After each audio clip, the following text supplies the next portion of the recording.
لہذا اس کی سند پر بھی کوئی ایک حدیث ہے اور مسلم شریف کی روایت ہے، لہذا اس کی سند پر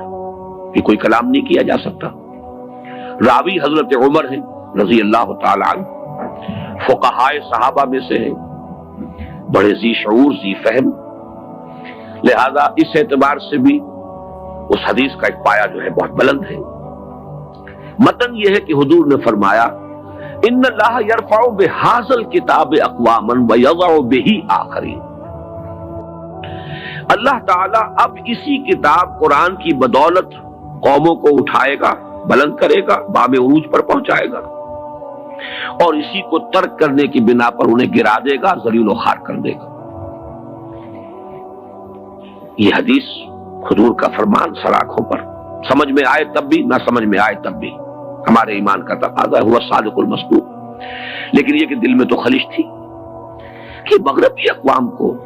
جو اتنا ترفع حاصل دنیا پر غالب ہے، ان کی تہذیب کا سکہ رواں ہے،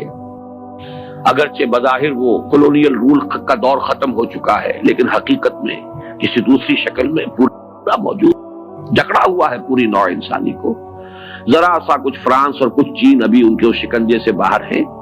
اور پورا زور لگ رہا ہے اس وقت۔ بیکر صاحب کے دورے چین کے ہوئے اور خود بش صاحب پہنچ گئے فرانس، کسی طریقے سے ان کو بھی یہ دو ہارڈ نٹس رہ گئے ہیں، باقی یہ کہ معاشی طور پر پورا تغلب اور پورا جو ہے تمکن، غلبہ ہو جانا چاہیے۔ نیو ورلڈ آرڈر یا جو جیو ورلڈ آرڈر ہے اس کا، یہ سب کچھ جو ہے آخر کس بنا پر؟ حدیث تو کہہ رہی ہے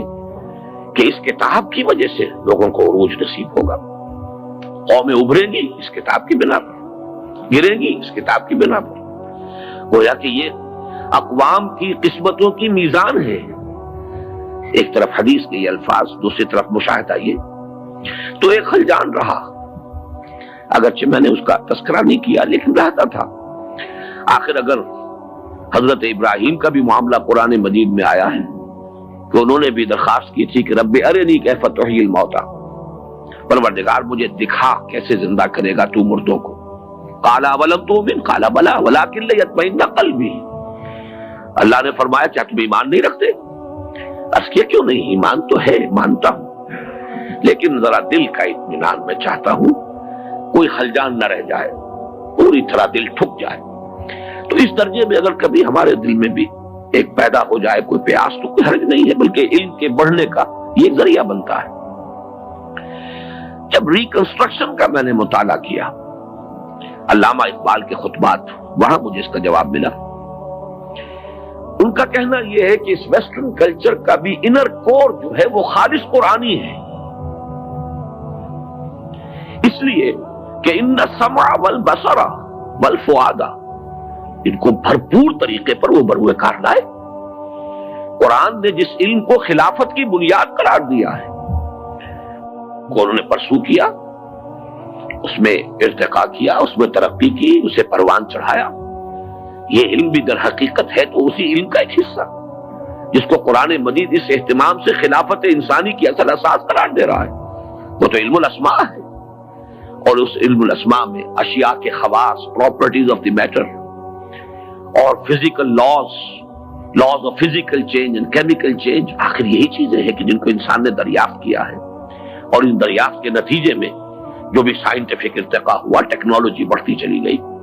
تو یہ اسی پر عمل ہے در حقیقت۔ ان السمع والبصر والفؤاد كل اولئک کان عنہ مسئولا۔ باقی جو چیزیں ان کے اندر اضافی آ گئی ہیں، ان کی تہذیب میں جو چیزیں کہ اس آسمانی ہدایت کے منافی آ گئی ہیں، ان کو اس وقت اپنے ذہن سے خارج کر دیجیے۔ لیکن یہ ترقی، یہ غلبہ انہیں اگر ہوا ہے تو یہ اسی علم اسماء کی پرسوٹ اور اس کی